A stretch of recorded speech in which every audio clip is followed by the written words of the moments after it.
25 years of fearless and independent journalism. Hello, thank you for joining us from wherever you are. We are live from our studios in Kokomlimle on digital address GA0992539. Our top stories this hour. Parliament debating finance minister's stimulus package as the minority insists government should cut down on the number of ministers. So what's in this stimulus package for you? We're live in Parliament as we bring you the details.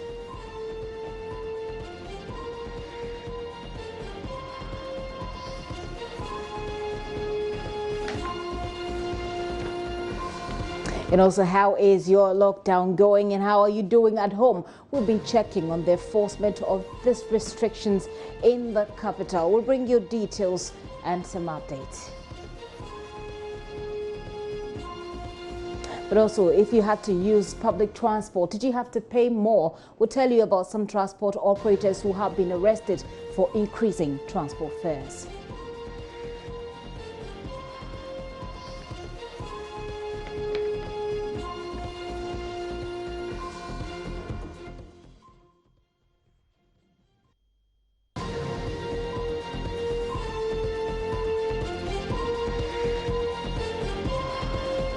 Those are top stories this hour. My name is Gifty Ando Apia. Join us on DSTV 421, GoTV 144, and on YouTube where we're streaming live. We'd love to hear from you on our WhatsApp platform. We'll give you the number. I'll be right back with the details.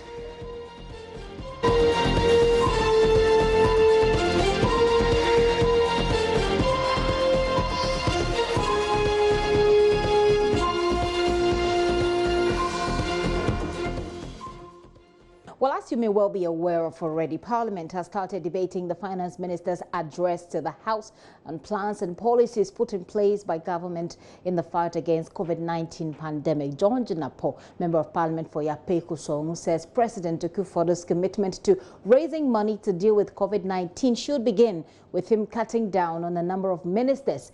He says Ghanaians cannot be tightening their belt with more than 100 ministers and that the minority will resist attempts to dig into the Heritage Fund.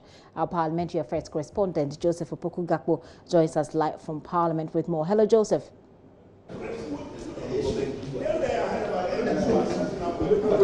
Joseph, if you do hear me, let's start with a summary of the plans outlined by the minister as far as the pandemic is concerned. So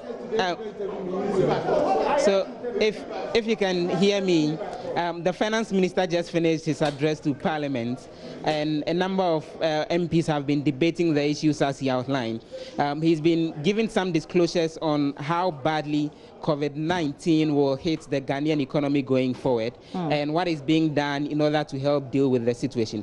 Just to run you through bits and pieces of that, when it comes to revenue shortfall that the nation is expecting, he indicated that as a result of the COVID-19, in the 2020 fiscal year, about 2.2 billion Ghana cedis will be lost. And he broke that down, that out of that amount, tax revenue to the tune of 1.4 billion when it comes to non-oil tax revenue will be lost. And then import duties to the tune of 108 million Ghana cedis will be lost. When it comes to the money that's coming as what they call the annual budget funding amount with oil, an amount of 3.5 billion will be lost. When it comes to money that's going into the stabilization and the heritage funds, 1.85 billion and 400 million respectively will be lost. So those are some of the projections that he's been giving. He's been indicating that the projected growth of GDP, which was around 6.8%, is being cut to somewhere around 2.2%. And if the lockdown is implemented for a longer period of time, then that may come down even further to a figure around 1.5%. So those are some of the details in the game. But he says a number of measures are ongoing to cushion the economy. He, for example, disclosed that the said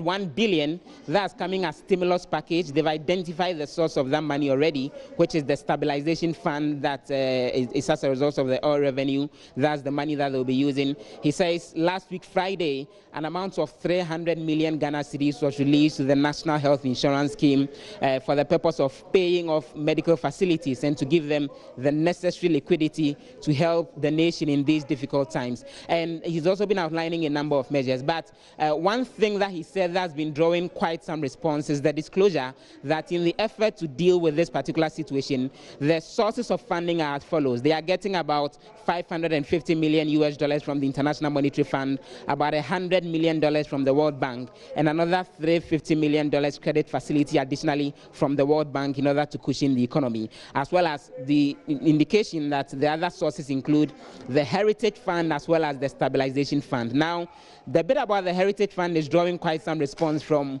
the minority members of Parliament. Let me have a quick conversation with Emmanuel Amakofi-Boa. He is the former Minister for Petroleum in this Republic. Honorable Boa, thanks very much for joining us. So we all heard from the Minister for Finance. The shortfall in terms of revenue on the economy, in the economy broadly, is around 2.2 billion as a result of COVID-19. Among the efforts to deal with the problem is them tapping into the Stabilization Fund, the Heritage Fund, the IMF, the World Bank, and others. Your reaction? Are these good enough measures as we heard him tell we are Parliament? In a very serious crisis, and I don't want anybody to underplay where we find ourselves. I think it's not only peculiar to Ghana, across the globe. And it is really, really a time for us to have a sober reflection on what is happening and to look at what we do to really. It is very, very true that the growth figures are going to be reversed. He talked about 2.2, a projection of 6 dropping down to 2.2. It probably could even go worse, probably be negative. And in terms of the revenue projection, it is very clear that we are not going to be there. So it is really right for the minister to be making certain projections and looking at what do we need to do. Before this medical crisis, pandemic, we had all sorts of things planned. We wanted to spend 800 million almost on the Electoral Commission new register. We wanted to do all sorts of projects, all sorts of long-term infrastructure projects. This is really the time for government to sit down and look at the bigger envelope and look at the options. It is when we do that that I will begin to be comfortable.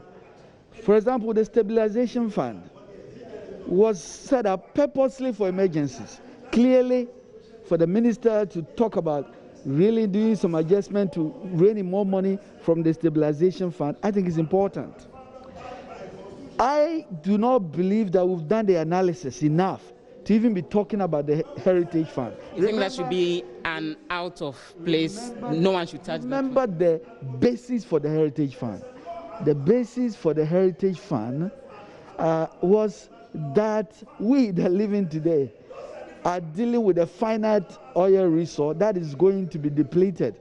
And so the generations yet unborn something must be left for them. The question I have is that, are we at that point where we've exhausted all our options? Why didn't the minister talk about some of the things we plan to do and say that because of the emergency, we are putting a stop to it? Are we putting a stop, for example, to the almost 800 million new machines for the Electoral Commission? Are we really adjusting certain numbers, government expenditure, other infrastructure projects? We need to do. He said, for example, they are adjusting expenditures on goods and services downwards by up to 1.2 billion Ghana cedis, and an indication that in terms of regular expenditure, something is being done about. He's coming to the House tomorrow for us to do the analysis. And I'm trying not to be political, but seriously, I am not convinced, and the minority members are not convinced, as I stand here, that we should go and rein in on the Heritage Fund. I think we can look at the Stabilization Fund and all the other options, including government tightening its own belt and basically doing things for Ghanaians to know that we are really, really in a state where we are. I do not believe we are there where we can talk seriously about the Heritage Fund. So that if up to 1 billion is getting to businesses as stimulus packages and other numbers, I think we need to look at those numbers. I've given you some examples. I've given you other options. Let's look at the numbers. We accept. We have to really protect the Ghanaian. For example, the address that was made, there were a lot that, for example, I expected the ministers to say. There's so much vulnerable in our society that we must support at this point. So many of our people, more than 20%, that we must support. What are we doing to support them? These are very critical. And these are not assurances you think you got from what the minister I think gave the minister was a little short on some of the details that I wanted to hear. But I think that he's coming back to the House tomorrow for us to look at the numbers, and that's very, very important. But I believe that we must begin the discussion from where I started, looking at all the other expenditure we had projected, looking at our circumstances, and basically say that these are all expenditure we wanted to do. We've suspended that because of our crisis, before we can even think about other things. But the Heritage Fund should be the last thing we think about.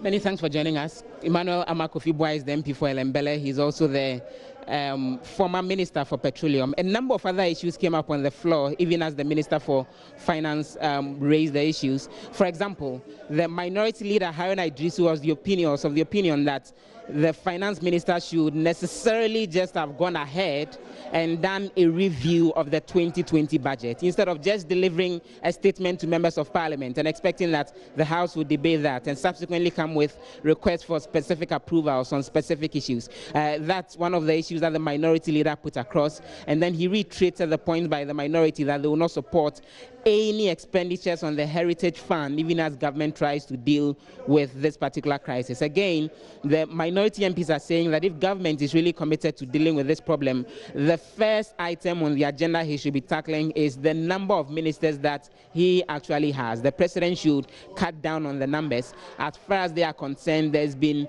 very huge burden of the national purse as a result of the 114 or so ministers. And so they think that once the Finance Minister is asking Ghanaians to tighten their belts and put in the necessary effort, and people are losing their jobs and steps are being taken to address that, he would want to see a situation where the number of ministers are actually reduced. So the House debated the statement by the minister for close to 30 minutes, and now sitting has adjourned as MPs go on to do other businesses. The Finance Minister is expected on the floor of Parliament tomorrow to lay out some specifics. But again, a little later this evening, we are expecting that on the specific issue having to do with about $35 million that's been expected from the World Bank, you know, government laid the request for that particular Joseph, before we go to the 35 million to Parliament for that particular document on the floor.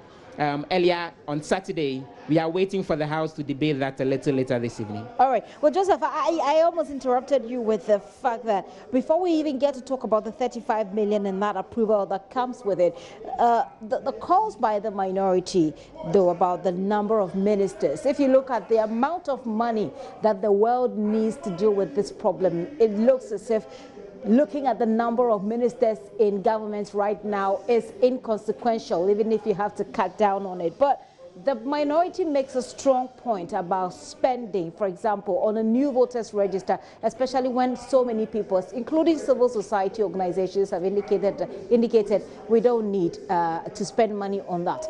Did the majority respond to these issues they've raised about how much we're spending, for example, on a new voters register when this came up?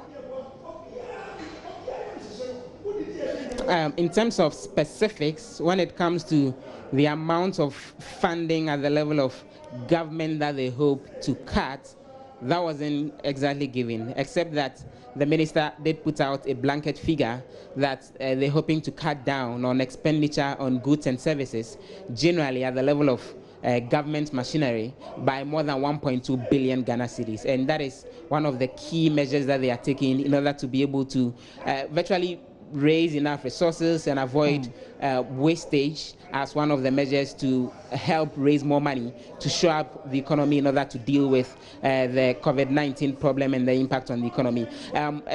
These are questions that at the level of the Finance Committee, as they debate the specifics and all, we are expecting will emerge, and that just maybe the Finance Minister may provide those additional details to MPs. And help me understand this, Joseph. A lot of us have been under the impression that the Finance Minister was coming to Parliament with some sort of stimulus package, which is something we've seen people do around the world since COVID-19.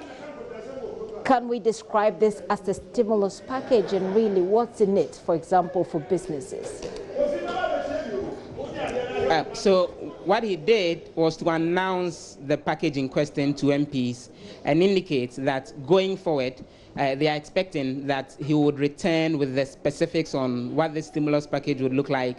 And the minority in Parliament have particularly been making the point to the finance minister that they'll be paying very close attention to how that stimulus package will be disbursed, because they want to see all Ghanaians benefit from it and not necessarily just people who are affiliated to the government. So the details on those specifics are things which will actually be rolled out from tomorrow going. But Gifty, maybe we could get a response to that particular question as well from some majority MPs. Katie Hammond, who is the Member of Parliament for Adansia Sokwa, is joining us. He's a former Deputy Minister. Let's begin the conversation from, first of all, the issue having to do with the Heritage Fund, and then we could get broadly into the other issues. Do you subscribe to the idea by the Finance Minister that it's one of the options being considered in order to shore up the economy, even with the COVID-19 pandemic, which is becoming a big issue here in Ghana? I can see you are trying to avoid getting too close because of social distance, but please do, please do, please do. Why are you please closer? Oh, it's because the camera is fixed here. So Heritage Fund, should we be using that? It was a bad idea to start with, to set up the Heritage Fund. It was a bad idea. From day one, I spoke against it. Look, we go around scratching around literally a few millions by way of loans and all that. I have been asking the question since day one. Why do we want to put that much money in investment for posterity? I mean, when that investment is yielding next to no dividend, so the money is static. Well, the last count it was, I think, some 80 million or whatever. I'm not sure what the figure is as at now. I'm asking, we raised 10 million loan, we raised 20 million loan, nothing is in there. Posterity, develop the country for the benefit of posterity.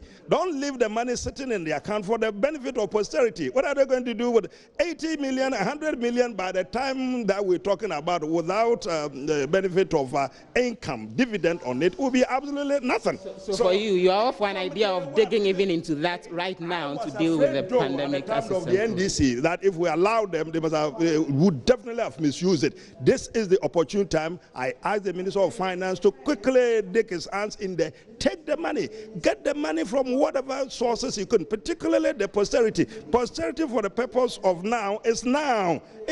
We are in difficult situations. Let him go for it. Use the money for the purpose for which it's actually intended. Develop the country, not to wait for 100 years, 50 years, when everybody, in this contest, we may all be dead. But your children may be around by then. But develop the country. You see, Western developed countries, the monies that they had, they use the money to develop this for the purpose of next generations. They keep the money sitting down, yielding no dividend. Let's look at this bit. There are questions about what government itself is cutting in these difficult times to help shore up the economy, instead of going to the stabilization fund, going into the Heritage Fund, going to the IMF. There are questions about the number of ministers. There are questions about expenditures on voter register. And the minority's claim is that we didn't hear some of those specific cost-cutting measures in the minister's. It's completely unfair. I mean, you look at the situation, the emergencies that we are confronted with now, and you start talking about members of the executive, members of the ministerial portfolio. But what does it mean? See, the logic, there's no logic in it. The logic breaks down. They are talking about people who are going to be unemployed, people who are losing their jobs and all of that. But you're asking our president to dismiss some more. Because this is a matter that is politically has been flawed for over 3 years now. I mean, you use the occasion of this serious national cataclysmic situation to canvass it, to discuss it again. It's absolutely of no use, to no avail, no point, completely pointless. That is not the issue. Let's look at what the situation is now. What is it that can be done? Look at what's happened all over the world. America is talking about revamping the economy by putting in about $2 trillion. Ghana has nothing like $2 trillion. Britain is talking about several billions. Germany, the developed countries, they are trying to bring in some money. Indeed, I hear the last I read, Bank of England, I think, has reduced the base rate to basically nothing. So if we're talking about asking the banks, asking the Bank of Ghana to follow along those lines for the benefit of all the economy, it's a serious situation. I mean, when I was coming this morning, shops are closed down, nobody's. It's a difficulty, but you do not want to score political points the way they are going on. That is not it. This is, we put our shoulders to the wheel and then get it right. We have arrived, this is our destiny. We should be very careful, seriously. And you are convinced the measures as outlined by the Minister for Finance would make a difference in stemming a possible recession, as has been warned? Better than doing nothing. I mean, doing absolutely zilch. That's not. Let's try with what we can lay our hands on. Let's give a scratch around for resource. But it's a serious situation, my friend. We agree. Mokola, you can't go to whatever, those around the road, you can't do it. Yesterday I was in Kaswa in the evening. I saw what was going on. You can't do it. It's a difficulty. But let's see what is it that the government can do for the good people of Ghana. But number one, let's try and keep safe. Let's keep alive. They're talking about, accountability. Look, we may all be dead by the time accountability comes about. Isn't that important, even as these amounts are being... No, not in this context. Let's go full work. Let's do whatever it is. At the end of the day, there is time, there will be opportunity for accountability. For now, let's go. It is an emergency. Wouldn't that give It's room a war for situation. No. It's a war situation. I encourage the president, the executive to go. Parliament will give them all the backing. Go out there, use the resources, save the lives of Ghanaians. And then we'll talk about accountability, and we'll talk about a few pennies and whatever. This is not a time to talk about who is going to whatever. I'm challenging them. I have today asked the Parliament, the Finance Committee of Parliament, as I said, to donate my 2 months' salaries, April and May, to the fund established by the president. I'm calling on the members of Parliament, at least senior ones like me, and then those on the minority side. I'm asking them to follow the president's advice, the president's example, the vice president's example, and then follow suit instead of just yap. That won't come to anything. Let's contribute physically. Let's contribute an actual resource. Let's make sure that we stand up and fight coronavirus together. Many thanks for joining us. Katie Hammond is the Member of Parliament for Adanse Asokwa, there with some additional reactions to the minister's statement. So, Gifty, just to answer the specific question you asked earlier about what exactly the stimulus package would look like and whether that's what the finance minister presented earlier today. So, he announced the intention to actually establish that, and we gather that the processes will begin tomorrow. Just to give you the specifics, he disclosed that they are preparing to implement a coronavirus alleviation program, CAP, which is to be funded with an initial amount of 1 billion Ghana cedis as directed by His Excellency the President, and that the the move is to mitigate the impact of the coronavirus situation on households as well as businesses and all. So that's the name of that particular fund that will be becoming the Coronavirus Alleviation Program. So the minister was in Parliament today to announce it in a statement to MPs, and it's expected that from tomorrow going, he will lay a document in Parliament requesting approval for that, and then once that is done, then the resources can then be disbursed to individuals. But he says it's an immediate thing that they're considering as a priority, and they will fast-track the necessary processes to get that particular alleviation fund approved. Devil is always in the detail. People want to know what's in it for me, what's in it for my business, what's in it for the economy that I, as a member of the Ghanaian populace, will benefit. Joseph, thank you so much for that update there. Joseph Opoku Gakpo, you heard him talk to Katie Hammond there, who is essentially telling the minority to shut up and let's dig into the Heritage Fund. This is the time, he says, we ought to go to that fund. What do you think? Do you agree with him? Do you even agree with the Finance Minister's proposals and the things that he presented to Parliament today? What are your expectations of the Coronavirus Alleviation Program? Share that with us on our WhatsApp platform. But Right now, let's get into the epidemic, or let's get into the pandemic, I should say. Let's get into the COVID-19 proper. It's day one of the lockdown of two of Ghana's major cities, Accra and Kumasi. Tell you what, Tema is there as well, and Kasua. Well, as 152 Ghanaians test positive for the coronavirus, this has become necessary. This afternoon, we put the spotlight on this situation and other events surrounding the coronavirus infections. Our reporters have been on the ground here in Accra, in Kumasi, monitoring compliance with that directive. We have a report coming to you shortly. In Accra, though some drivers have been arrested for arbitrarily increasing their fares simply because they had been told to practice social distancing, well, they've had some consequences to live with. We'll bring you the details shortly. Yesterday, there was a lockdown conversation with Information Minister Kojo Oppong Nkrumah. It was hosted by my colleague Emefa Apau. Take a look at excerpts. Some of you have already sent your videos, and like I said, a number of messages have also, they are flooding our timelines on Facebook, WhatsApp as well. I'll announce the numbers again. We'll also join radio shortly, like I said, at 8 p.m. we'll join radio as well. But keep your questions coming in. The WhatsApp lines are on the screen shortly. You can send your messages. But let's quickly watch some of the videos that you've sent in already. Hi, good evening, everyone. God bless you so much for the opportunity given to us to ask more questions. My question goes to the Honorable Minister concerning the future. After locking myself up for 2 weeks, what next? I know the government obviously has some things put in place, so we want to know, 2 weeks locked up or locked down, what's next after the 2 weeks? Thank you. Good evening, Honorable Kojo Oppong Nkrumah. I trust you are doing well. My name is Albert. I have a few questions regarding to the government decision on the lockdown. I would like to find out from you that regarding the current situation at hand. Now we know that a lot of people or information have circulated around that a lot of people are moving from Accra to their hometowns or the villages. Now, assuming that some of those people are infected, what is the government doing in tracing those people down to make sure that they don't go and infect our parents or those in the villages? And what are the measures in tracking those people down? And then aside that, what is the way forward for Ghana? Thank you. Yeah, good evening, JoyNews. My name is Enoch, and I want to know how far is too far.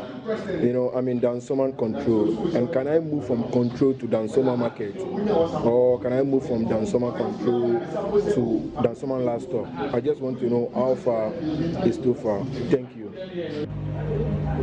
Good evening, JoyNews. My name is Elikem. I would like to ask the Honorable Minister, supposing you are indoors during this stay-at-home era, and you have an emergency like a running stomach, an injury from whatever you are doing, and you want to get access to a medical care, how then do you get it? And what are the required information to be given to the personnel out there for them to assist you? Thank you. Hello, good evening. My name is Edem. I'm speaking from Waja, Sampavali. Emefa, you are doing a wonderful job. Keep it up. I want to find out, please, for those of us who step out every morning to exercise, to take a walk, is this something we can still do within our immediate environment under the new directives, or this is also not allowed? Thank you.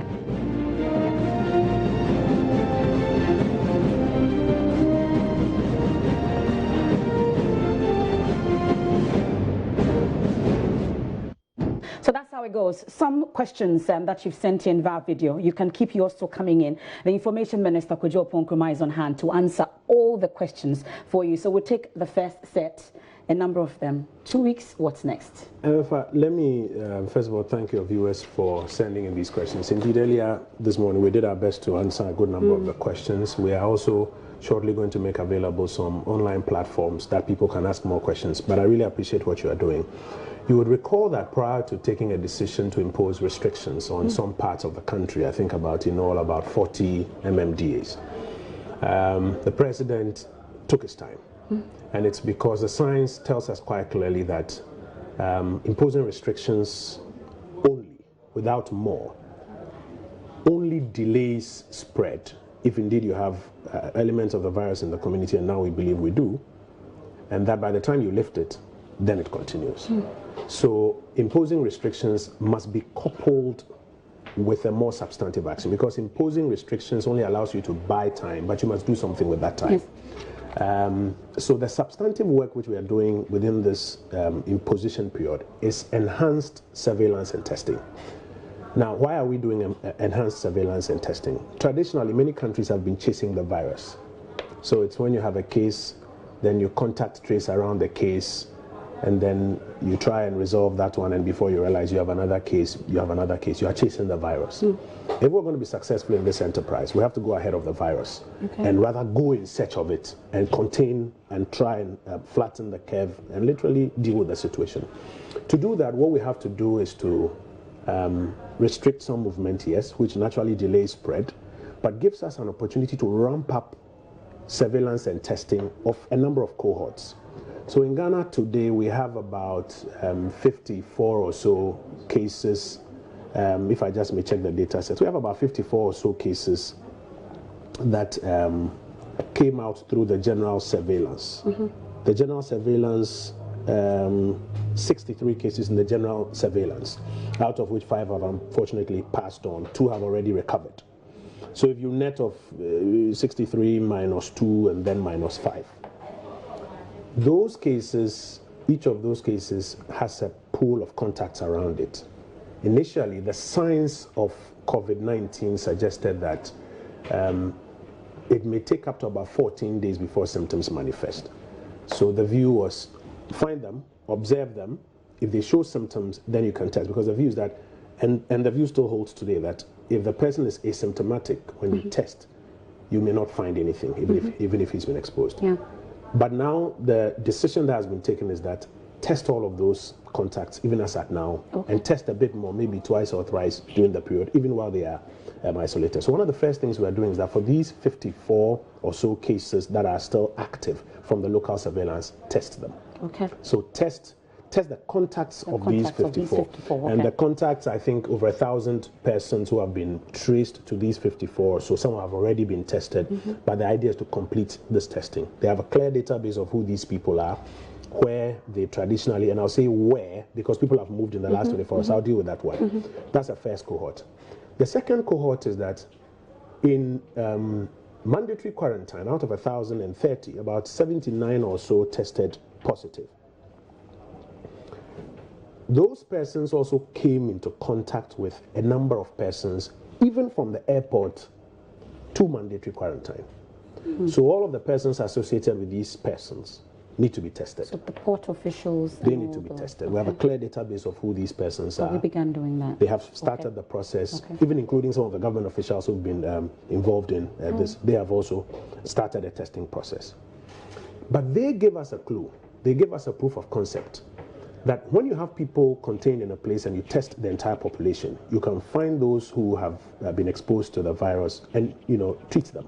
That's the way to deal with it. Therefore, we went back on the president's instructions that all of those who came in between the 3rd and when we started the mandatory quarantine, we have to examine that pool. When they put the numbers together, when they examined all the flight manifests, over 400 flights or so, it was about 34,000. And then the science led us to do some elimination. There were those coming from countries in which there had been no case. You can eliminate those ones. There were those who had been more than 14 days. You can eliminate those ones. That gives you a pool of persons who, again, we believe that we have to test. They have their full database because of the data that was taken at the airport, etc., and where they've been in the last 10, 12 or so days. Those who've been in town under 14 days before the mandatory quarantine started. That becomes another cohort. And then, fourthly, we're going to what we call active surveillance. So if we find a case, let's say here at 3555 Hanover Street, within this neighborhood, some active surveillance suggests that the public health officials should go around and do some testing. So what next after 2 weeks? 2 weeks gives us an opportunity to do this very aggressive surveillance and testing.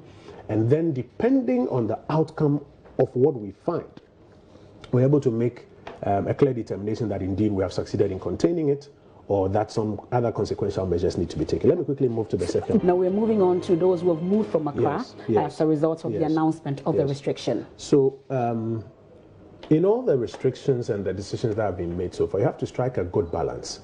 You don't have to overreact. and you don't have to underreact. So it's a good balance. The question becomes, as you're going to impose restrictions, do you give people room to prepare themselves for it? And if you give room for people to prepare themselves for it, what are the risk elements? The risk elements include the fact that some persons would have left the Greater Accra region. But it is a calculated risk because there are also other persons who have come into the region before you announce the restriction, who you cannot lock up right there and then, but you probably have to give an opportunity for them also to egress. So it's a calculated risk. Now, what has happened is that in the first cohorts I've spoken about, of the contact tracing and their clarity of who they need to trace, if any of these persons is outside the Greater Accra regional or the Greater Kumasi regional jurisdiction because of this, the program has been to have teams to even trace outside Greater Accra and Greater Kumasi. So the teams that are responsible for the tracing and testing are not just limited to Greater Accra and Greater Kumasi. They are also in the other regions. Police, military, public health, epidemiologists, etc., have also been designated with the right kit, etc., outside these regions so that they will be able to do primarily the contact tracing of persons. And then if you have some active surveillance in the neighborhoods, they will also be able to do some tracing there. Because for where we are now, it's test.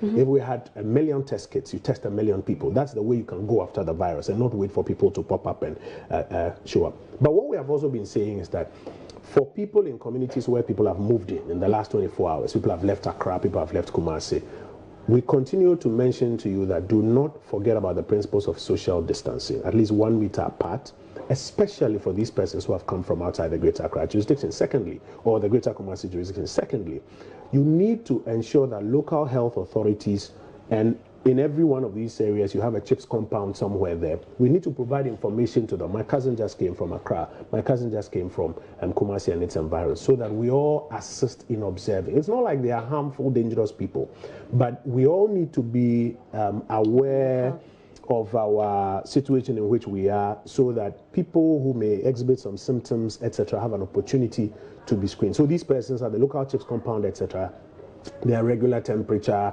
etc., being tracked. If social distancing is practiced, if any one of them has a condition, then it doesn't spread it, and it can also be quickly contained in these places. Finally, what we are doing is that we're also deploying a lot of technology to help us track people. So from the contact tracing point of view, if any of these persons are outside or have gone outside the jurisdiction, through the technology, we're also able to reach out to them on their mobile phones and request them to avail themselves to assist in this program. What we must be mindful of is the kind of stigmatization. It's not like something that when you get, you are going to die tomorrow morning. A lot of people, indeed the majority of people, recover. Some even without knowing they've had symptoms. So people should feel free and open, not to hide information or hide people, but let it be known to the authorities so that they can help these persons who may have contracted it. Well, there was also a question about whether if you're in Dansoman control, for instance, you can move to Dansoman market and how far is too far? How far is too far? That's the question. Yeah. Let's go back. Ideally, the order is stay at home. The president, I think, in one of his quotes says that the battlefront is at your door. The more you step out, the more you expose yourself to potential contraction of this virus. Indeed, all of us who are running around up and down, you are doing your job to serve the country, we are running, we are all putting ourselves at risk. So you don't need to put yourself at risk because MFI is doing the job for you. So stay home as much as possible. Okay. If you need to come out, it must be for an essential service. And I noticed you went through some of those essential services. Even for those ones, we encourage that it be in your local area. For want of a better expression, we say your electoral area, your small electoral, your neighborhood. Okay.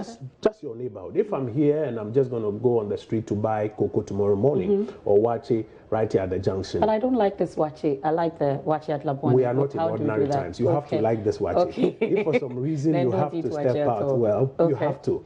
Because what we do not want is people to be using these exceptions as reasons now to be moving from Dansoman to Tema. Okay. And at every stop he says, I'm going to buy wache or something. And that is why the security persons, apart from the outer perimeter, they'll also be doing patrols.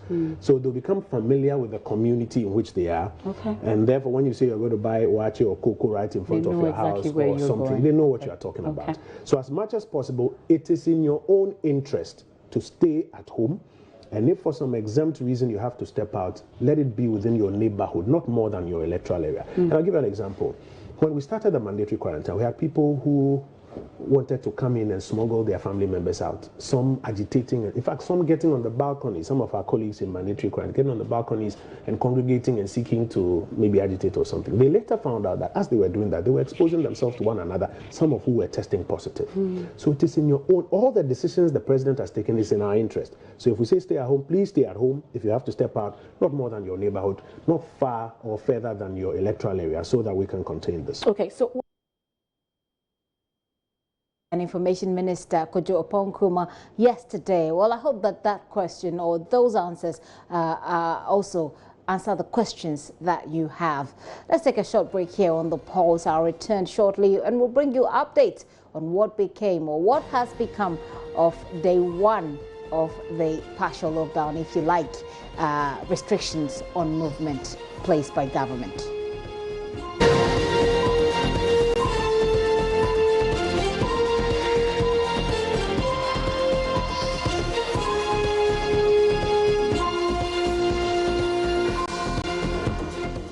You're welcome back to the show. Many thanks for staying with us. Let's start with what happened on day one of the restrictions imposed by government on movement. I was on the ground to witness the deployment. Here's what I found. Let's give 99, 99, 99, 99. Let's go.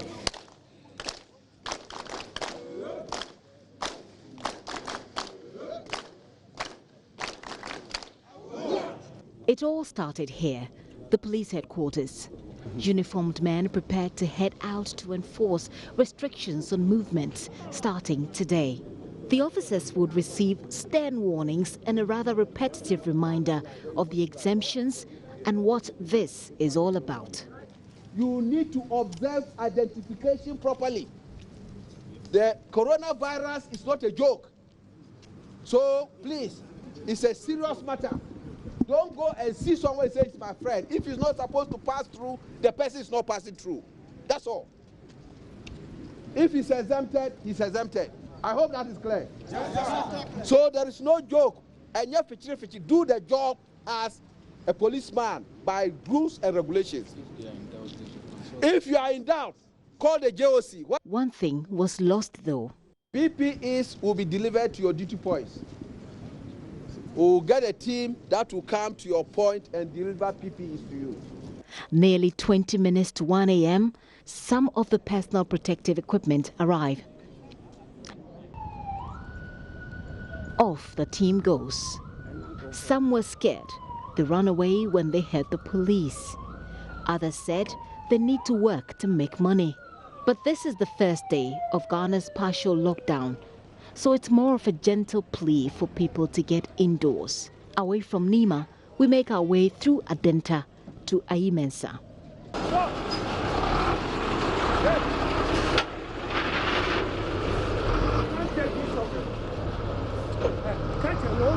The first roadblock so far. And now, what looks like a recalcitrant driver showed up.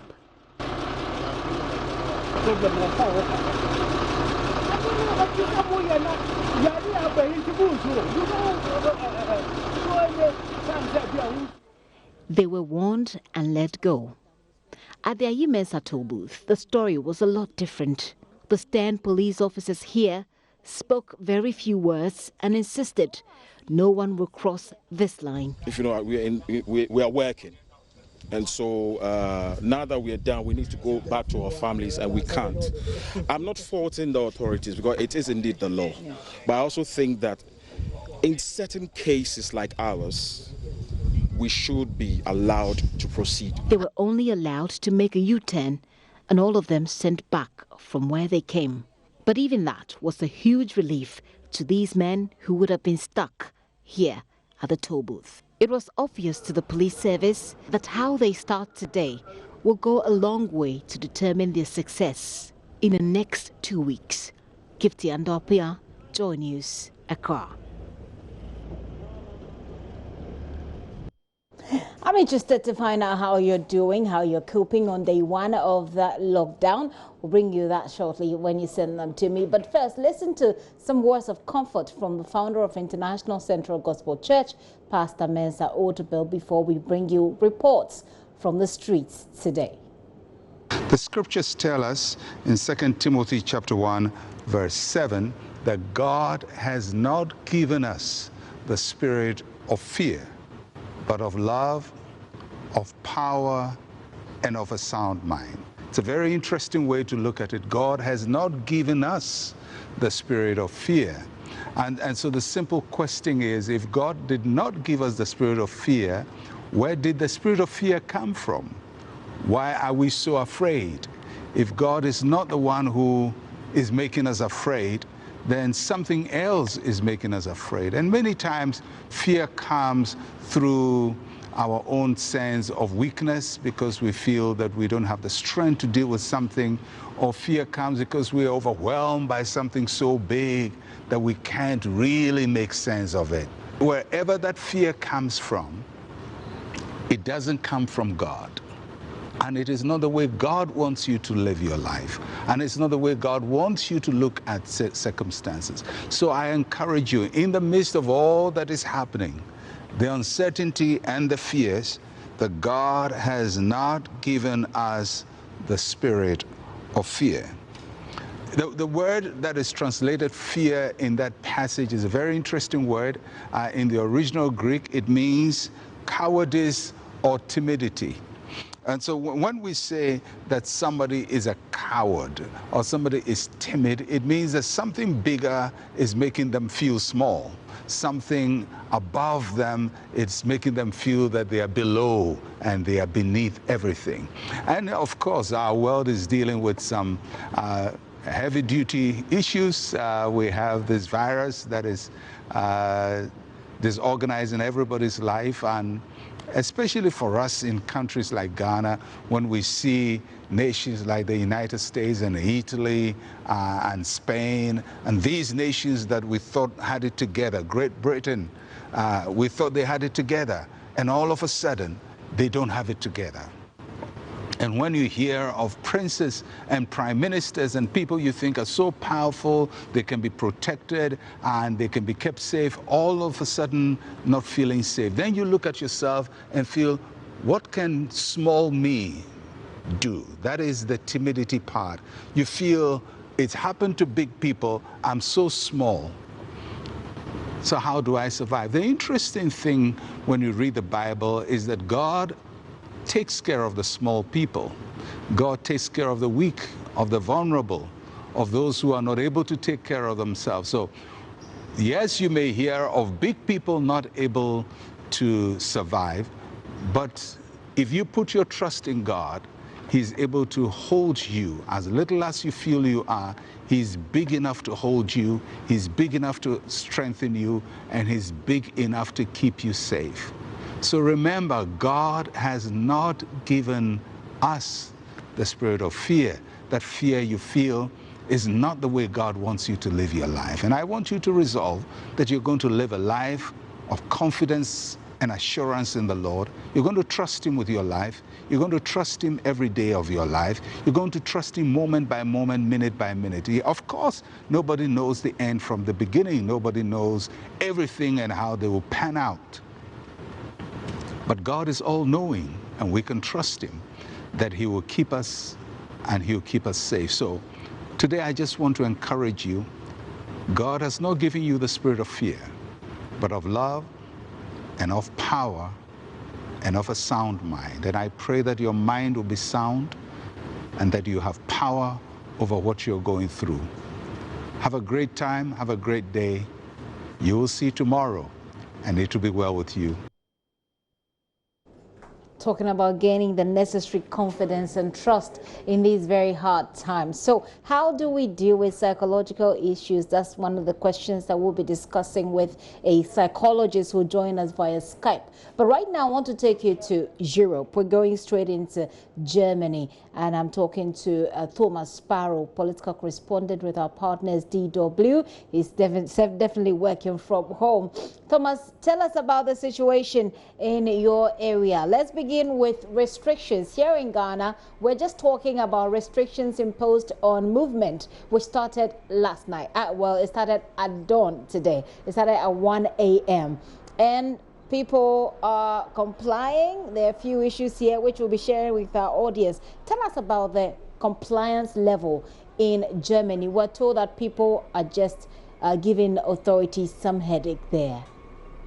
Most people are indeed complying with the regulations here in Germany. In fact, most people, according to various surveys, support the measures that the government imposed a few days ago. Let's not forget that the government restricted gatherings of more than 2 people, closed non-essential businesses and restaurants, and asked people to stay home. Obviously, there have been exceptions, so people still going out when they shouldn't, but in general, people have been complying with the restrictions put in place because the government has said on various occasions through different channels, even Angela Merkel on a very unusual televised address, that this is also their responsibility, that if we want to flatten the curve, as they say, if we want to reduce the number of infected people, if we want to reduce the potential number of those affected, then people have to certainly comply and at least try and make their part and participate. And one way in which they can certainly do so is by staying at home and preventing any unnecessary social contact.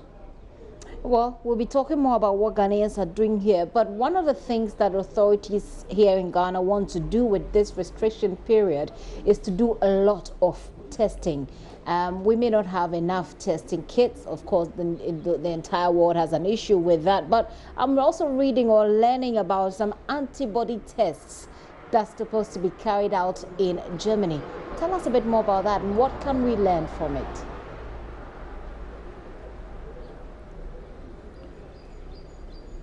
Germany has been actually very advanced when it comes to testing. It is very interesting because Germany has a relatively high number of infected people, so more than 50,000, but comparatively few deaths if you look at other countries in the region.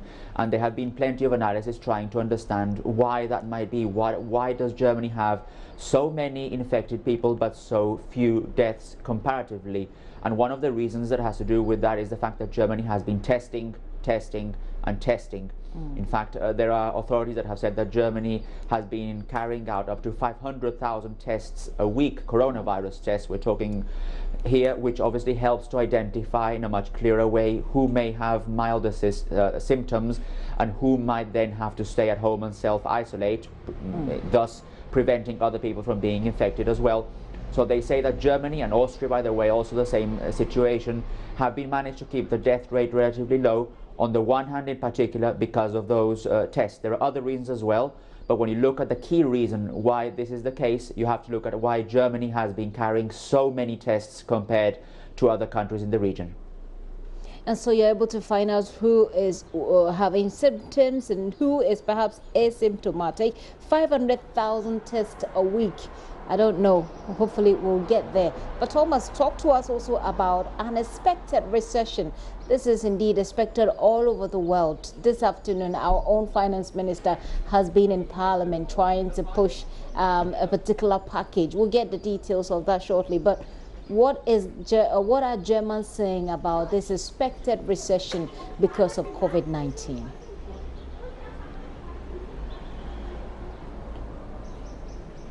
It is a very big worry in Germany, and not only a big worry among politicians but also among the general population. You may know that Germany, as an exporting nation, depends on these kinds of global connections that have been affected by all the coronavirus crisis around the world, and as such, one of the main concerns that Germans have, as well obviously as the health issue, is the economic issue and how that may impact them in the short, in the medium and in the long term. That's why the German government passed a very, very large aid package last week in the German parliament. In fact, it was so big and so interesting that it was dubbed as being a historical package. It means that Germany, for the very first time in many years, has to borrow some money to try and fulfill all those needs, helping some of the companies that are most affected by the coronavirus, but also helping some of the smaller companies, restaurants, hotels, other chains that will also suffer because they simply cannot carry out their business as usual. So this is something that Germany will certainly follow in the next few weeks, months, probably also in the next few years as well, just as other countries do exactly the same. You may look, or you were mentioning the case in Ghana. I'm sure that Ghana is also putting in place different types of assistance for individuals or for companies, and that is something that, by the way, Germany has also done, as well as other countries in Europe as well. Well, we're waiting to know what the government has in store for us. But Thomas, it's been a number of days for you yourself working from home. I'd love to understand how the experience is like. Will you share that with us?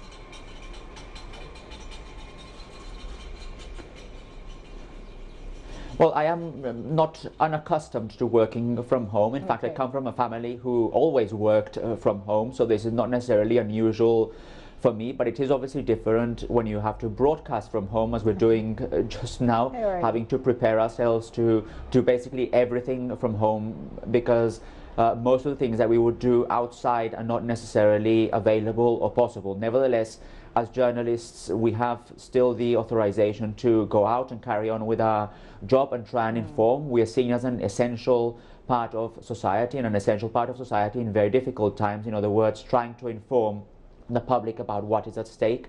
And as such, although we have restricted going out to film things or to interview people, and if we do, we take the appropriate measures, definitely, so without exception, but most of the job that we have been doing consists of basically researching from home and trying to adapt all the different means and the different possibilities to broadcasting, for example, from home, or writing from home, or researching from home. So this has certainly meant a general change, even though, as I said in the beginning, for me it is not that unusual, because I come from a family that has always worked mostly from home. For us, it will be extremely unusual. We've tried that last week, but I did not, for example, broadcast from home. I did work from home, but I didn't broadcast from home. But this is our new reality, and it will be interesting going forward to learn more of how to get this done and get ourselves set up and all of that. Thomas, thank you very much. But before you go, will you be generous enough to share with us what Germans say about this situation?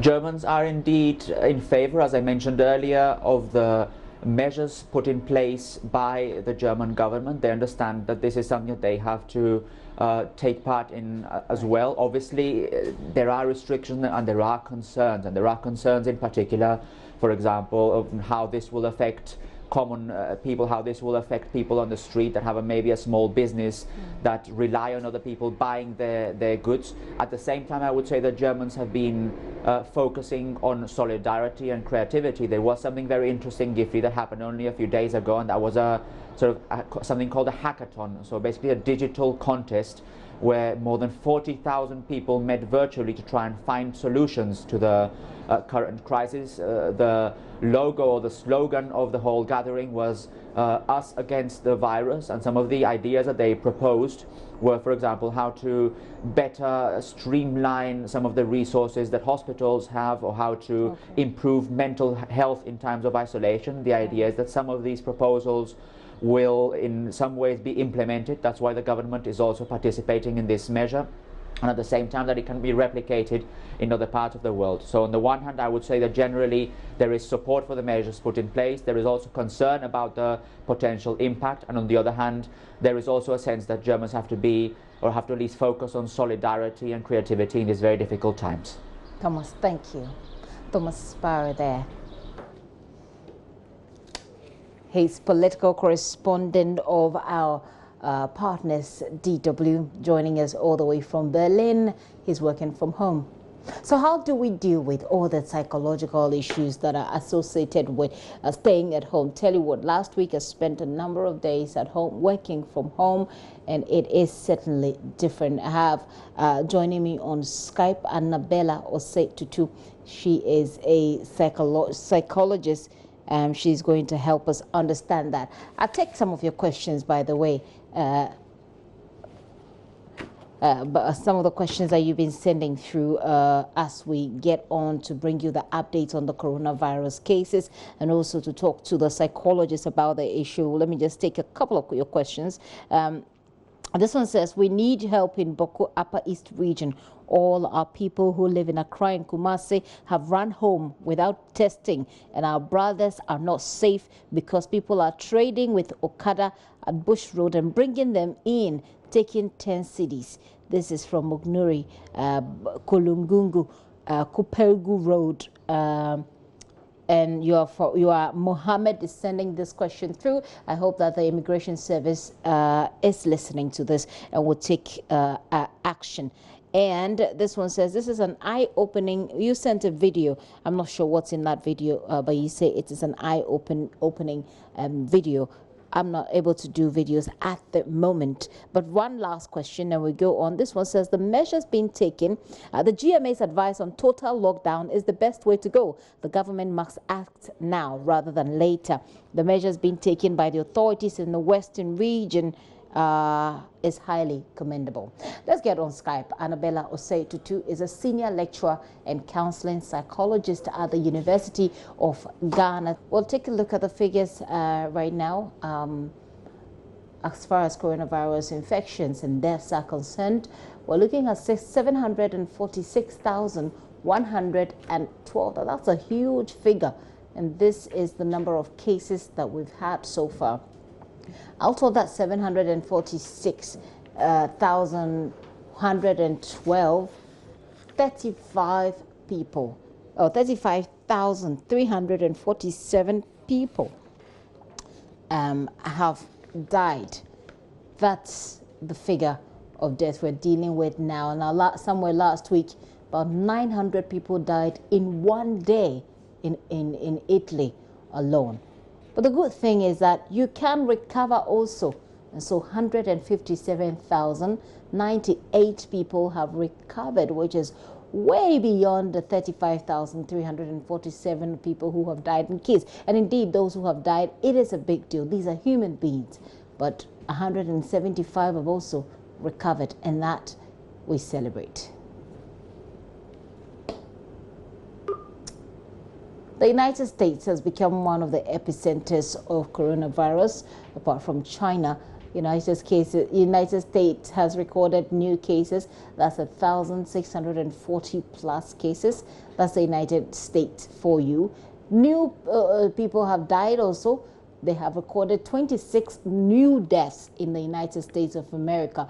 If you do compare the general outlook, it does look like it's going down.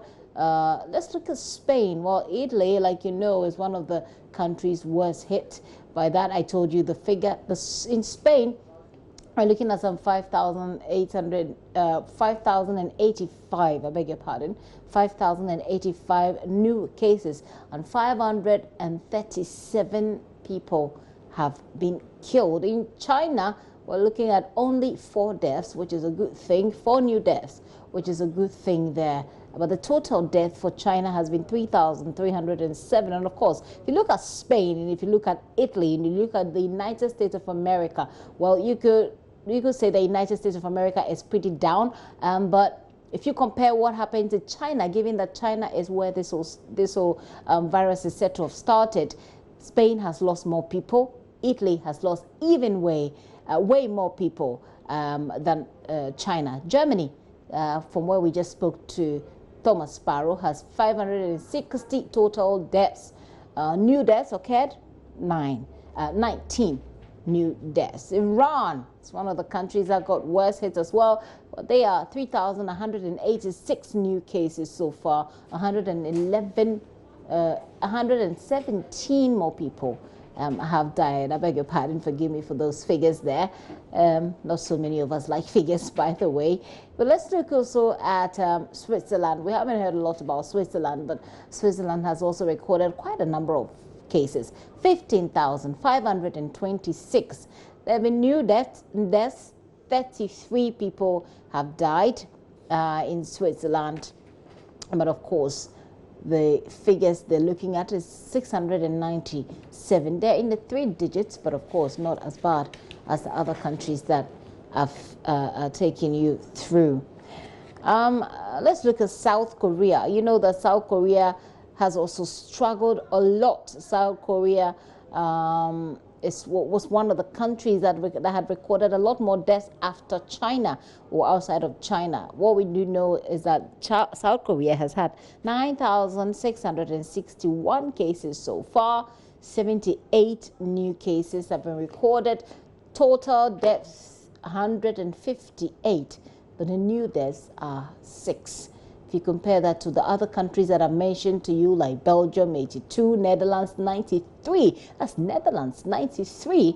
If you compare that to South Korea, looks like the tables are turning for South Korea favorably. Austria has 22 new cases. That's a country we haven't touched a lot. It has 22 new cases in Austria. Well, Turkey don't have any new deaths, but 131 people have died so far. They've had cases of 9,217. And Canada has recently announced some juicy packages for their citizens. They've had 6,671 cases, plus 351 new cases have been recorded. 67 people have died, and 2 new deaths have also been recorded. And the figures go on and on and on. Some of you have been sending your questions. I'll take those questions, but I'll take a quick break. When I return, we'll do our conversation on psychology. How do you maintain your psychological balance in the turbulence of coronavirus? That's what I've been talking to Annabella Osei-Tutu, who is a senior lecturer in counseling psychologist at the University of Ghana for. But before I go on a break, though, your life matters to us. Stay alive. One very key preventive measure is personal hygiene in these COVID-19 times. Wash your hands regularly, or at least 20 seconds with soap, under running water. Soap can save your life. Use it. This message is brought to you by A Life Soap. I'll be right back.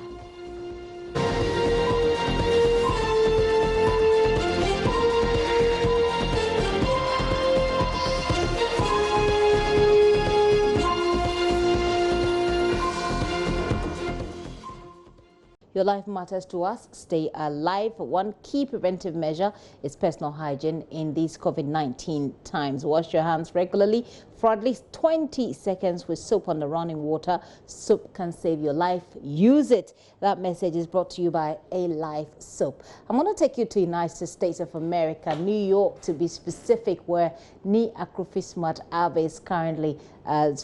He's joining us from there via Skype to tell us about the COVID situation there. Smart, it's good to see you. It's been so long. Hi, Gifties. And tell you what, the better you stop and talk to us than driving, because that's going to give us some interruptions. So let's start with the situation in New York. I mean, how are you able to be moving around? Aren't you supposed to be at home?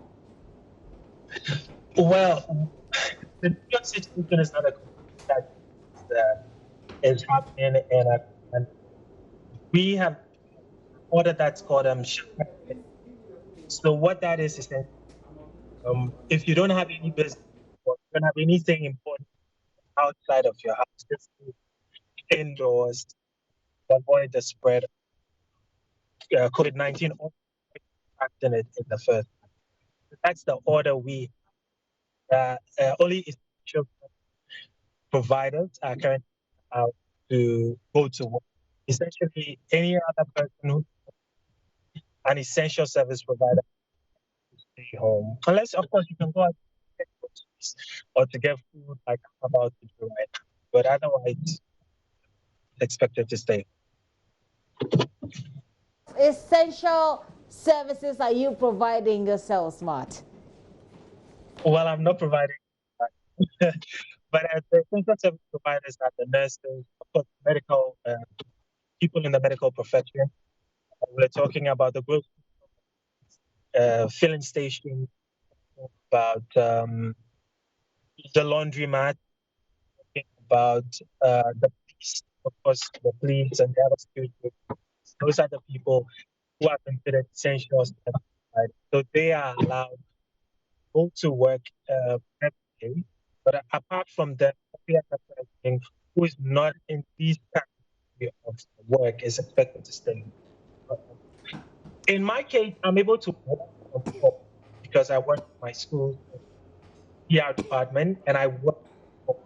But other than that, I do not all the way out to campus to go. I just work from Well, so I'm having a bit of interruptions there in the sound, but before I let you go, I'm curious to find out what sort of talk do people engage in, if it's even virtual. What are people talking about? The governor has been, having his own thing with President Trump about some of the policy interventions here and there. They're setting up he's setting up, new health facilities, using places that already exist as health facilities on standby to deal with the situation because he expects that it's going to escalate. What kind of conversations do people in New York, for example, have about the situation and the sort of interventions that government is putting in place? Local government, by the way, is putting in place there. Well, essentially, it's work, which is natural as you expect in a situation like this. Even as we talk now, and I'm outside, people walking by are wearing masks, hand gloves, mostly that. So everybody's worried. They're trying to be cautious, trying to stay safe, essentially. So that's why the shelter-in-place order for us here in New York is working well. People are only coming out when they need to come out. Yesterday, I had to go do laundry. I went to the laundry bag. It was packed, but it was mostly because people needed to wash. And I've been told that one way to fight the COVID spread is also to make sure that your clothes are clean. But as you go out, you take public transport, you take the trains, you take the buses, chances are you could pick up the germs or the virus. The germs that cause this your run up. So everybody is trying to be cautious. Everybody's talking about it. They're sharing ideas. Stuff. People are sharing tips that they're getting from wherever. It ranges from hand washing to the recent available, the statistics, I should say, the number of deaths, the number of people who have recovered. The New York State, we are considered the epicenter of the United States because we have the most cases. I'm hearing you, but hopefully in the next couple of days when we come through to do this again, Smart will have a much smoother connection with you. But Smart Abe used to work with us here. He's at the moment in New York, bringing us up to speed on the situation there. I'm going to take you to the University of Ghana. Well, I don't think she's on campus at the moment, but someone from there, Dr. Annabella Osetutu. She's a senior lecturer in counseling psychologist. Doc, thank you so much for your time this afternoon once again, and sincere apologies for the connection there, the instability in the connection. I asked you earlier for you to share with us your own experience having to, I believe, work from home or having to deal with this whole coronavirus thing that is so new to us, but that's changing our lives so rapidly. Yeah, thank you very much for the opportunity. My own experience, I'm used to getting up in the morning and having a routine. But since the university closed down, I realized that for the first 3 days, my schedule was out of control. I woke up late and tried to catch on to movies that I've missed.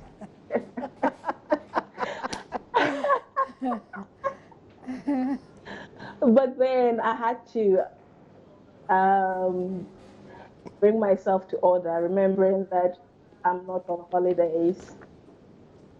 And so I had to put in realistic plan because I have 2 kids at home.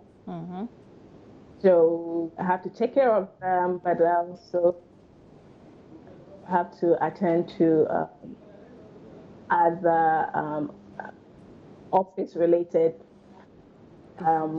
work. Okay, so I think. So yeah. I think one of the key things that we always have to bring ourselves to deliberately is that we are not on holidays. I think that's one thing that a lot of us don't seem to be getting. We're not on holiday. So before I get to how you can put yourself together like you did, how you can get yourself up and say, hey, get disciplined, this is not a holiday. Have you felt this? Because I have felt it, where you begin to feel paranoid all of a sudden. You begin to feel like if you just did the least thing like a cough or sneezed, you feel like, am I having coronavirus? I felt that before. Is that normal? That is a normal reaction. In fact, this coronavirus has triggered a lot of vulnerabilities. And one of them is for us to be hypervigilant. So you cough and you are wondering, okay, do I have it? And so these are all normal reactions. They draw attention to the fact that it's a threat. But then we need to move beyond that realization. Coming back home, how do you wake up on a daily basis? Now, we all have movie backlogs that we want to, catch up with. So how do you wake up knowing very well that I have to be honest and I have to pay my dues to my employer who is paying me? So if I'm working from home, it's not about sleeping, but that I am consciously being faithful to the hours that don't belong to me, the hours that someone else has paid for.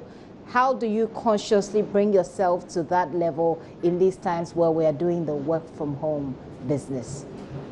Yeah, that's a good question. So for me, as someone in academy, I can afford to work odd hours. So for example, I'm doing much of my writing and preparation for classes in the evening when my kids have gone to bed. Okay.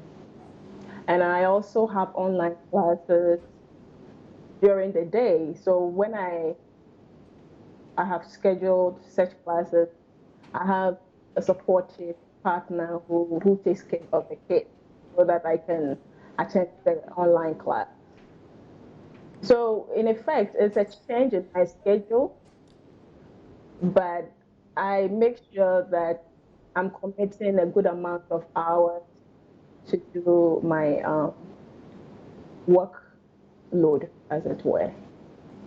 Are there a few pointers that you can list for us? You know, it's easier to sometimes have a checklist that puts you together.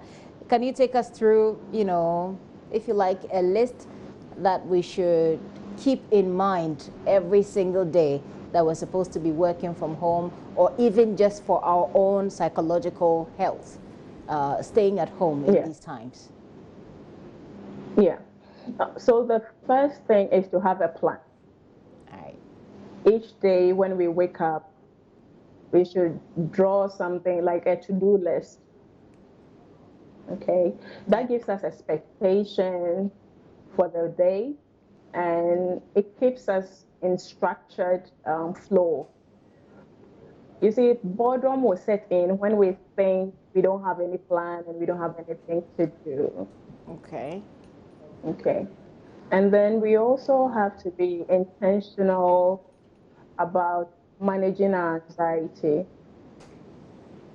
So how often are you checking the COVID infection rates around the world? I know people who have unwittingly contributed to a high BP because every minute they are checking to see how many people are dead, how many people. Well, for some of us, we don't have a choice. For some of us, we just have to follow it. We have to know. That's true. For those of you in the media, you stand a high chance of burnout because you are constantly dealing with it. And we are happy to provide you psychological support. We have counseling services that will help you to talk through your own reaction, because how you react will be different from how your colleague will react. So those of us who are not at the forefront will benefit from the dosage-based information arrangement that I mentioned. But people in the media, the health workers at the forefront of care, they need specialized care. And we are happy to provide that.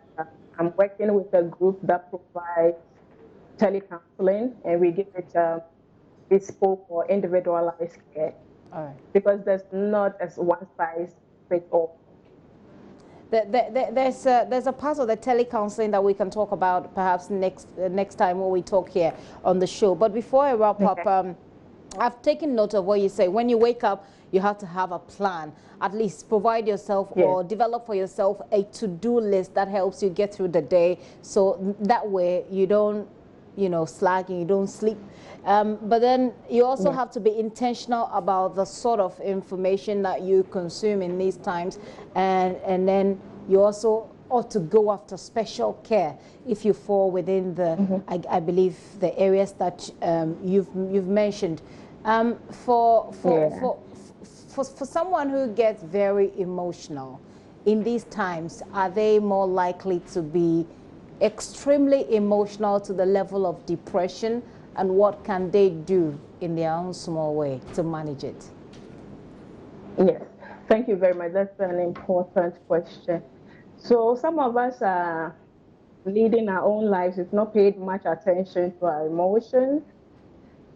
But this is a time that the whole world is at a hyper anxiety or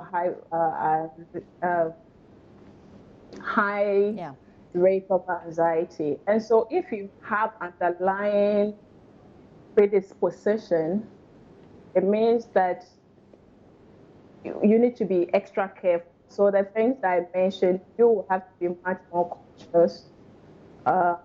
Make sure you seek out activities that will contribute to happiness or give you pleasant emotion, learning new things.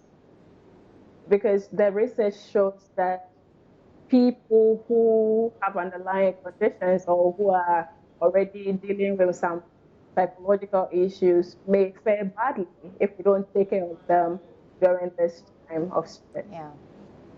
Right. Well, I'll take a final comment.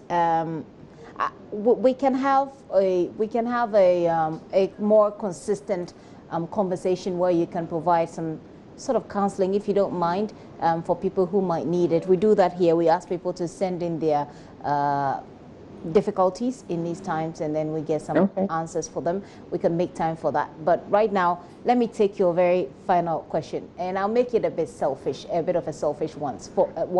For people like myself, people who are in the media, who always have to go after this information, whether we like it or not, on top of our own emotional baggages.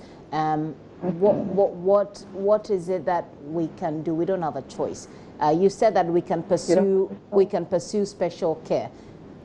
You're on the move. You're constantly on the move. For the health professionals, for example, they're constantly on the move.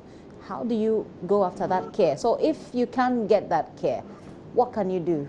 I mean, mentally, is there something you can do? Can you deliberately shut off?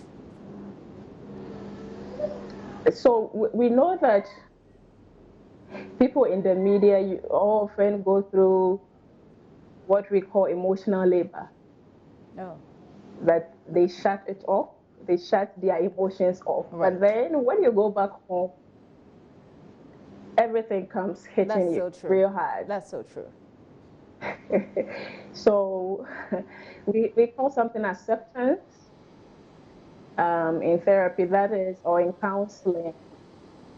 Accepting that you are dealing with real emotions sometimes taking a moment, it could be 2 minutes, 5 minutes, exercising deep breathing. Okay. Focusing on some positive thing, event. That helps you to process your emotion. Okay. Then you can come back to the work that you are doing. Well, we'll try the deep breathing and see how it goes. Well, I'll tell you whether it worked or not next time when we talk, which I believe will be somewhere within this week. But we'll also encourage our listeners, our viewers, to send in their questions, so perhaps you can help us deal with it. Thank you so much, Doc, for your time this afternoon. I'm talking to Dr. Annabella Osei-Tutu. She's a senior lecturer, psychologist at the University of Ghana. She joined us. She's working from home. And we've been talking about what you can do. So you wake up, so you know you're working from home. You know that the hours aren't yours. They've been paid for by your employer. Stay faithful and work for the employer. But make for yourself a plan, because you can do so many things around the house as well. But make for yourself a plan so that you don't lose it. Be intentional about, she says, managing what you consume. If you don't need to get information that depresses you, don't go after it. Just stay put. And also go after special care if you think that you need it. You can go online. I think there's a lot of information. There can be some bad information out there, but look out for the good one. And also for those of us who go after some of this information, whether we like it or not, the thing is to accept it. This is your reality. Accept it. Exercise, do some deep breathing. Hopefully that will work. Now let me tell you about concerns of the response rate of emergency personnel on the emergency lines. I don't know if you have called the emergency lines already. Hopefully you have not been doing so as a prank. Or some members of the public have found difficulty accessing these emergency lines, or some time because you out there have been calling, putting in prank calls. We'll try to get some responses from the Emergency Medical Technicians Association of Ghana. The vice president of the group, Kwame Amamu, is here in the studio with me. Mr. Amamu, thanks for your time this afternoon. Thank you. How bad is the situation? I mean, we've been airing these numbers, so I can imagine you're receiving a whole lot of calls. Yes, thank you once again. We've been receiving such calls, like you said, since the inception of the 112, but a lot of them has been prank calls, like you said. And then people are complaining so much about getting easy access to these lines. Yeah. But once there's a new system that has been developed, there'll be that kind of scratches here and there where people would find a little problem, because they're trying to now really zone it in such a way that each region could have easy access to our lines. And so that is how come there are some problems with accessing our lines. Let's talk about COVID-19. Okay. Vis-a-vis 112. Someone sent us a recorded conversation with the call that they placed 112. They got insulted very well. Really? Yes. And it might sound, I mean, sometimes when you get these things, it sounds like, oh, people are complaining. My producer who brought you today has about 3 days ago, he had to make a phone call. And I listened to that phone call this morning. I mean, there was a part of it that was funny, but if this is what everybody has to go through when they call 111, that's not good at all. I'm not sure we're able to play it at the moment, but he's engaging this gentleman who says, look, I can't take your problem today because I've not been paid. And he goes on to say, look, we have a situation. We've heard about someone who has this condition and it's looking like it's fitting the case definition for COVID-19. That's why he's calling. He says, you are the second person I have called and I'm really getting frustrated. And the person says, well, if I'm the second person, what's wrong with calling the third person? I mean, I found that funny, but this is dangerous. What are you doing about situations like this? Well, one thing that must be made clear is the fact that 112 is not being solely managed by the ambulance service. 112 is the national emergency number. And so we have it being controlled at the National Dispatch Center. And so when you give a call, the operator sort of goes through whatever information you give, processes the call, and then places you at whichever service you want at that moment. Okay. And so it doesn't solely come to the ambulance service straightforward. Somebody also has to link us up that this and this has come in. Because when the call is placed, it's either for the police service, the fire service, or the ambulance service. And so it doesn't come straight to us for us to, we also have our lines that come, but with the new ambulance system that is being developed, that is the number we are using now. And so when you call and it is not the ambulance service that is frustrating you, but we have a national response center that processes the calls and then brings it to whichever organization is responsible to attend to whichever incident that is happening at that very moment. My next most logical question will be, what can we do about this? I've heard, by the way, that you are looking to block numbers of people who call, who put in these prank calls. Are you trying that? Is it working?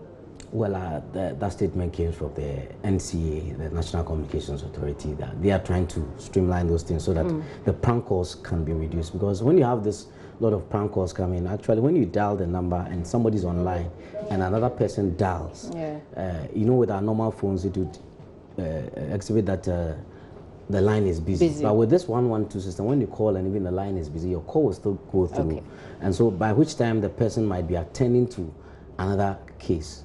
And so they are trying to block, and then for now it is curbing down a little, and we hope it goes down so that the number will be really an emergency line, sort of, that the whole country would enjoy. I really don't know. I don't see an answer in sight. But finally, what do you think, as people who work, the Emergency Medical Technician Association of Ghana, people who are working in the midst of this pandemic, what do you think will work?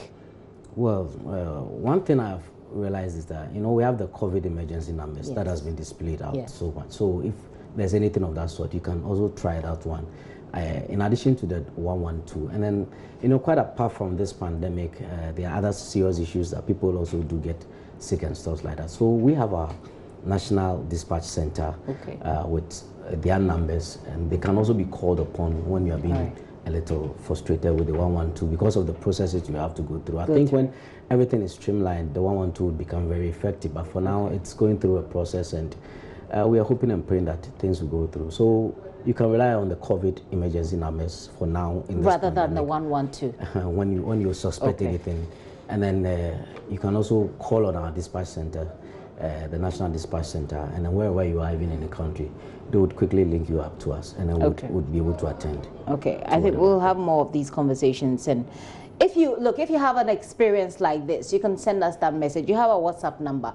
Drop us that message. Record the conversation, but don't also, create the conversation and record. Record the real conversation so that we can help and get assistance from the Emergency Medical Technicians Association of Ghana. Perhaps they can put in some help, because when you're trying to play prank, someone might just be dying on the other side of the line. Let's not do that. Thank you very much, Ms. Amamo, for coming, and hopefully we'll have more of you in these difficult times. Okay.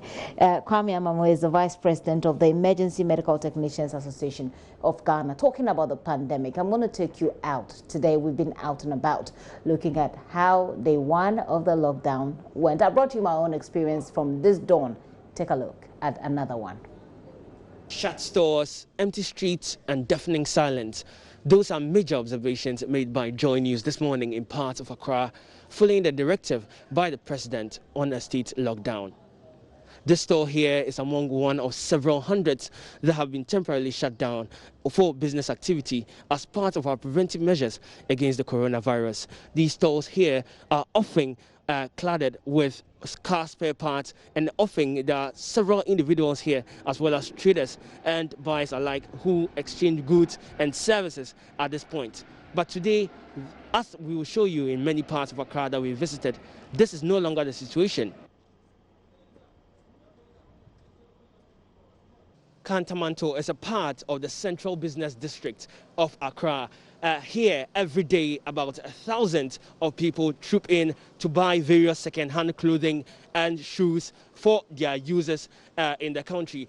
Following that lockdown incident, as you can see here, most of the stores are virtually empty. To my left here, you can see usually these are the parts where they stock up shoes that are second-hand or for lots of people to trip in. But today, neither the sellers nor the buyers are nowhere to be found following that lockdown procedure that's currently being implemented in the country. To my right also, you can see more of those facilities. I mean, the stores, they're virtually abandoned, most of them locked up. And the entire area, I mean, for a place which is often teeming with people coming here to buy stuff, the place is awfully silent this morning. Virtually few individuals are here in Kantamanto as at now. What was saying? Okay, now you're Juma Ben. Juma Ben, sir. We talk about Mika. Shumeka Juma. Na unim se emra se ma ho kwan na ma kwan se na wotu wa. Oh, minim se emra ma ho kwan sa na mu si a wugina okura no mpa bo akura betima ya ma si a wugina ho yi. After all kura etia meye. Wo pese wo shan so ametimi a shan tina ma me si ho no. Okay. Ina your friend saying? Bafo. Okay. Bafo. Kofi Bafo. Okay, so Kofi Bafo is a cobbler. You can see his produce right there. He has a polish here, and he does what we call in local terms shoe shine. Cobbler duties, shining shoes, ensuring that they are clean and spick and span black for executives and others in town. Now, but he is still operating anyway. I asked him why he's operating here as at this time, given that this might be described as many as a non-essential service. He says, well, he doesn't mind. He continues his job. Even if we, the team, JoyNews, need a service, he can provide for us instantly. And before by no bedin komo, say Juma say Sabri and Koso Munina Mufiana. Oh, but say yeah, the chinchini momudia, but me ask me to Falcon. I had a team be ame wo. Until I'm the sea, I say no, because as we main road, so be a tremo, Bian and Pabua Cratia, with me, I know so no one to be. No, so Benya. Oh, Yari and the media has a mum, the Minyashu Seminar, Lewa dear. Sure, Seminar, Lewa has a. Now you're in a bar, better so to me for a new. Mean to me for many, but media, me did what me with you, Seminar, idea. So Kofi Bafo is here, and he's operating on the belief that, well, he can't get the disease here. After all, he's not moving around, and that it's people that rather come to him for his services at a small store. As I've told you earlier, it has shoe polish arranged on top of each other, stacked on top of each other. He also said that one thing, his service is essential because as people are moving about, the few that are moving about town, by all means, they might have a wear and tear or so in their shoes. And when they do so, they need someone to operate on that. And that's the reason why he is here, to service the public. But tell us about your name and what you're doing here today. I'm Ofosu Afriye, and I'm not a worker. I'm just roaming about. I'm a prisoner. I came from one prison last week. So as I came, I don't have money to go back to my hometown. And I said I'm pleading for the government to give us... Just hold on. Let's take it one by one. So when were you released last week? I came on last week, Tuesday. Based on the presidential pardon? No, not based on the presidential pardon, but I finished serving my sentence. Okay, and how long were you serving for? They gave me 3 years, and every 1 year is 8 months, so it's 24 months. Okay. And what was your crime? Assault. I fight with someone at Kanishi.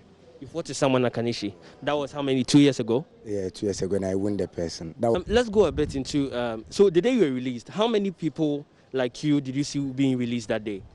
We were 5. Because every month, if you be going to discharge, they will come and put your name on the billboard. Did they give you any precautions or any coronavirus, anything protection as you go and out? Were you tested, anything?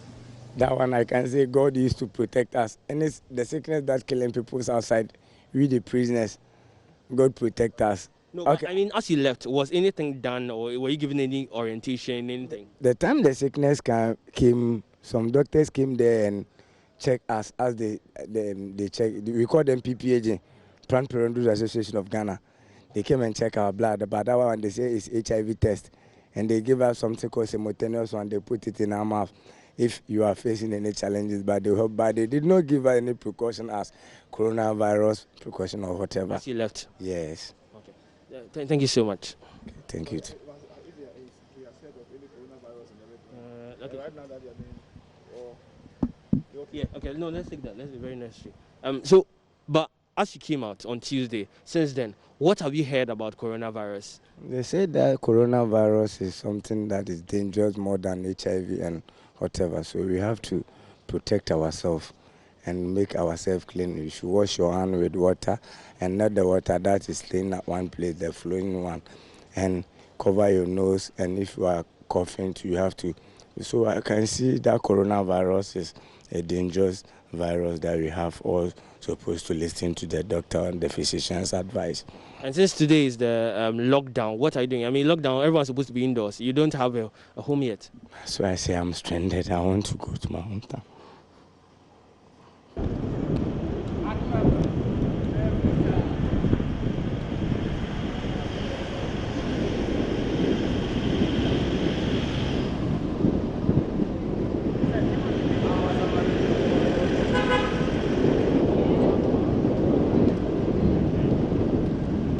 I'm a mechanic, and I didn't gather much more house so that I can take and spend with the number of days that he has given.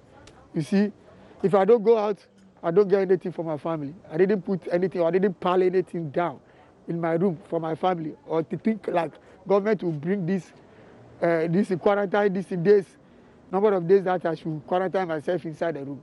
So what will I get if I didn't go out? You see, I have to go out and get something for my family. And we all here, everybody get his handwork. And if government didn't give us any support, how can we feed ourselves in home? I agree with it, because sickness there is bad, you know. At least I agree with the government. What the government is doing is fine. But at least we have to get some small support. This guy like this is a mechanic, because today he cannot work. And this, my friend too, is a mechanic, but I don't know where he's from. See how he dressed. He's not a guy man, he's a mechanic. And today, how can you see? He's having even 2 cedis. Having nothing. Bread. You see, oh? I want to go and buy bread. Yeah. They have closed the store. They have closed. They have closed the store. So at least government should give it. We all here, nobody, everybody have his handwork. Everybody. This guy too is an electrician. He also have his handwork, but today it's not working. And if they saw him working, they will whip him or they will sack him. So where he's going to feed himself? Oh. The directive the government gave is a good directive, but the main problem, we are working, and then they stop us. We are the business people, and then now they stop us up to 2 weeks, and then maybe 1 day, 2 days like this, you short of money. It's good. Yeah, it's good. Why? Because of the sickness. They say a coronavirus has come to the town, so you have to protect yourself with any contact with human being now. So that is a very good. This thing. What kind of business do you do? Me, I'm a trader like this. I'm going far from the country, and then I came back buying charcoal and this thing, onion, salt, and then this thing, bring it for here, from Niger to here. So now I stop. I can't go. And then I block for the house, and then I get children almost getting to 7 with me. I have to feed them. You see, if I get some small liters of money spending, within 2-3 days, you know, your children, then the money finish. If the money finish, I can't go out and to find another money to be feeding them. So it's a big problem from that area. That is the problem. You see, you stay house, no problem. If the government can be possible to, you know, consider us and then help us with more food, and then government with what and little of money, and then you see the people can be staying, and then, you know, they can't get any problem from that. PSC and Amaya Osafo's outing today, checking on how the lockdown is going. Well, one of the groups affected by the restrictions imposed by President Akufo-Addo is the Cleaners Association. The association, the Contract Cleaners Association, I must say, is concerned about the decision not to exempt them as far as those restrictions are concerned. Vice President of the association, Yelipo, joins us via Skype. Hello there.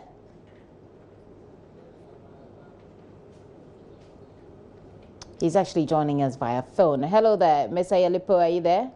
Hello, I'm here. Right, thank you very much for your time.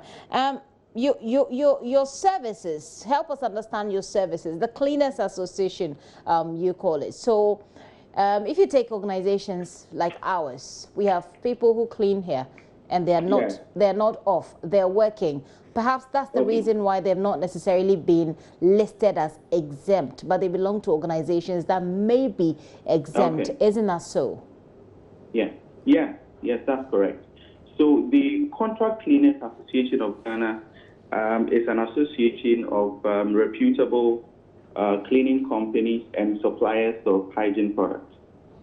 And like you rightly said, that is what is supposed to be. But our concern stems from a question which was asked at the press conference that was held, was it yesterday or so? And where the information minister answered to the negative that cleaning companies or cleaners were not part of the list of organizations which were classified as providing essential services. Hello? Yeah, hello, can you hear me? So that was the answer that Mr. Okojo-Oponkruma gave. But the point he made was that if you take essential service staff, if you have 100 people on a normal day, you will not have that number of people in these abnormal times. I don't know if that makes sense. Yes, that makes sense. Exactly. So the question I asked is that he could have said that you were not exempt, but you belong to organizations that are exempt, and you work within those organizations. As long as you work within those organizations, you are exempt. As in, you can go about doing your business if you have the backing of the organization you work with. Is that not a workable solution in this situation? Yes, it should be. It should be. But the challenge is in situations where we don't have, some of the clients are not providing us with the necessary ID to enable our workers to move around or to move from home to work. It creates a challenge, especially because initially when the president spoke and gave the list of services which were classified as essential, we saw on the list those providing sanitation services, and we felt that we belonged in that category, so then we're not going to have any problem. But when after the news conference and the information minister said that, it became a serious concern to our members, and we just wanted to put out this newsletter to seek clarification or direction on the way forward. So yes, we have some of our members who've had their clients issue out ID cards for the cleaning personnel who are cleaning their facilities. But for those who do not have this, there are challenges. Okay. Well, hopefully you'll be able to get through to the ministry, and then we can work that out. But Mr. Yelepo, thank you so much. Yeah, we hope so. Thank you so much for sharing this with us. Solomon Yelepo is the Vice President of the Contract Cleaners Association of Ghana. They say that some of their members have exempt passes, but not all of them have that. Well, that's it for us from us for now. Log on to myjoyonline.com for more news and information, and whatever you do, please stay safe as much as possible. Be conscious of what you're touching, what you're putting on your face as well. My name is Gifty Andopia. It's always a pleasure coming your way. Business Live is what we bring you next, but don't forget to log on to myjoyonline.com.